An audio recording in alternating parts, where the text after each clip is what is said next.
বেশি দিন পড়া আমার বাবা পছন্দ করেন না, তাই একটু মার্কেটে যাচ্ছি।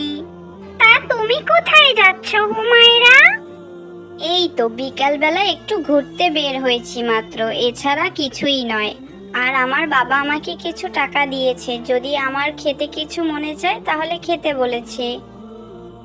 বাচ্চারা, আমাকে কিছু খেতে দেবে তোমরা? আমি 3 দিন না খেয়ে আছি, আমাকে একটু কিছু খেতে দাও, তোমাদের জন্য অনেক দোয়া করব। আরে না না, যাও যাও তো, এসব তোমাদের ধান্দা আমি বুঝি না। বুঝেছো হুমায়রা, এখন এগুলা এদের ব্যবসা হয়ে গিয়েছে। হতে পারে সে সত্যিই খুবই ক্ষুধার্ত।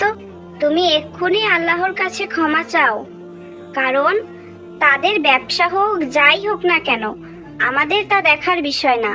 আল্লাহ বলেছেন যদি কেউ বিপদে পড়ে তোমরা তাকে সাহায্য করো। তুমি সাহায্য না করতে পারলে করবে না, কিন্তু তাকে এভাবে বাজে গালমন্দ করতে পারো না, এটা খুবই খারাপ। এই সব টাকা নেওয়ার ধান্দা, তুমি কি বুঝছো না হুমায়রা? আর তোমার যদি দিতে মন চায় তুমিই দাও, আমি এগুলো দেব না বাবা, আমার টাকার দাম আছে। হ্যাঁ রাইসা, তুমি ঠিকই বলেছো, তোমার টাকার দাম আছে।